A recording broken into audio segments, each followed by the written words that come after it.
Hello, lovely yogi. Welcome to Flow with Shreya. I'm Shreya, and today I have another pose breakdown for you. This one's pretty simple, but very important. We're going to talk about Savasana, or corpse pose. So if you want to learn how to get in and out of the pose, the benefits and modifications, come flow with me. Before we get on our mats to practice Shavasana, and before I show you some of the different ways you can practice it, let's talk a little bit about it. If you've been to a yoga class, you might have heard that Shavasana is really important. Your yoga teacher tells you if you have to leave early, at least take your Shavasana before you leave. Now, why is this? In any physical practice, like asana practice on your mat, you're elevating your heart rate. You're adding a little bit of stress, good stress, to your body through this movement. But when you do so, you also need to take the time to slow down, come back to baseline, and reactivate your parasympathetic nervous system. This is also the same reason when you do any other type of exercise, like lifting or running or whatever it is, you need to cool down. You need to take that time to come back to baseline. As I mentioned, through this physical movement, you elevate your heart rate and cause tiny bits of stress to your muscles, joints, and your entire body. And this stress is what is going to help us strengthen and grow. But this is also the same stress that if we continue to put the stress on our bodies, it's going to harm our bodies. So our bodies are really great at turning the stress into strength in short bursts, but over a long duration of time, if you never come back down from that stress level, you may also harm your body. So Shavasana is a built-in tool into your yoga practice where you really take that time to relax, slow your breath down, allow your body to come back to its natural state before you move on with your day. Not only that, but the real work of yoga is truly inner work. It's that work we find when we find stillness. And again, Shavasana is a place to do that work. It's sort of a meditation, if you will. We move our bodies, get some of that energy out so that it can make it a little bit easier for us to find that stillness. So for your basic Shavasana, from a seated position, we'll go ahead and bend the knees, bring your feet flat on the mat, and gently lay back and down. As you lay back and down, get really comfortable. Then one at a time, let your feet stretch out long. With your legs long, let your feet fall open. You might even wiggle a little bit, again, to get any of that last minute energy out. And then palms facing up by your sides. Take a moment to tuck your chin in just slightly. Feel the ground beneath you.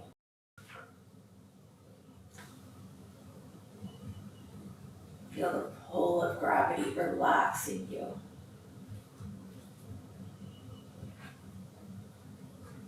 Allow your eyes to soften.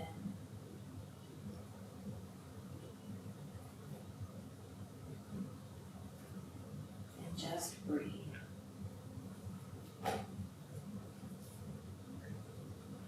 Breathe normally. Maybe even slow down your breath a little bit to activate that relaxation response.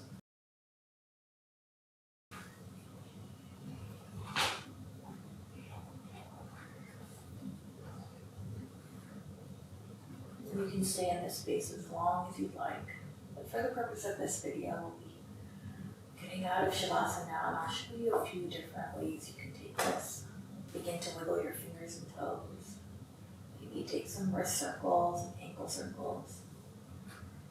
Reach your arms up overhead for a long body stretch. And then gently blink your eyes open. Roll over onto one side. Pause for a breath or two. And press yourself up into a seat. Now, there are a couple of different things you can do to enhance your Shavasana experience. You can always place a towel or a yoga pillow, a jumping weighted pillow, over your eyes to just help you deepen into that relaxation. You can also place a blanket or pillow underneath your head for a little bit of extra support. You can also cover yourself up with the blanket, again, to feel something over your body, just to help you relax a little bit deeper.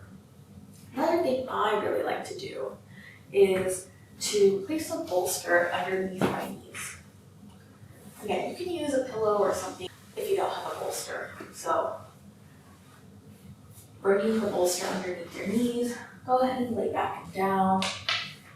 And this will just help your lower body release a little bit more. Another thing you can do to help your lower body release a little bit more is to take your Shavasana in a passive rest pose. So take your feet to the opposite edges of your mat, let your knees fall in, and then take your arms up overhead in a goalpost, allowing your chest to open here. Another great way to practice Shavasana is with your legs up the wall. This is particularly great if you had a long day on your feet, or your legs are just sore, or just in general. So if you have a wall in your butt, you can go ahead and practice this.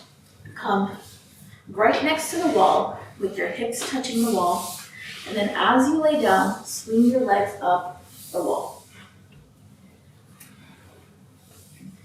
You can take your arms out wide here or into goalposts again, just to help the chest open a little bit. In some of these spaces, you're multitasking with your Shavasana. So take advantage of those added benefits whenever you need them. Come out of the space, just bend the knees, roll over onto one side, pause, and then press yourself up. One more way to practice Shavasana is actually on your belly. We call this a belly Shavasana. It's actually a great way to relieve stress. So if you are feeling particularly stressed, this is a great way to end your practice. So to do this, we'll just go ahead and lie down on our bellies. You can bring your palms to stack on top of each other, and then rest your forehead on your stacked palms. Yeah, take a moment to just wiggle it out. Release your breath.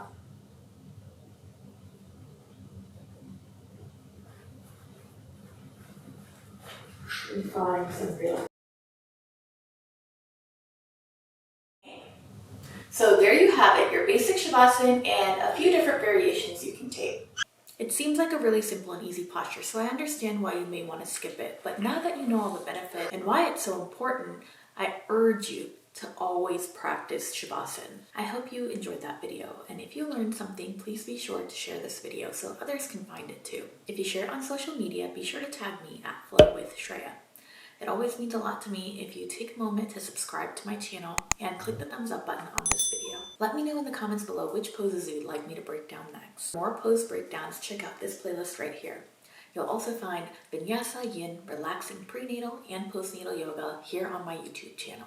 Thank you so much for joining me. Namaste.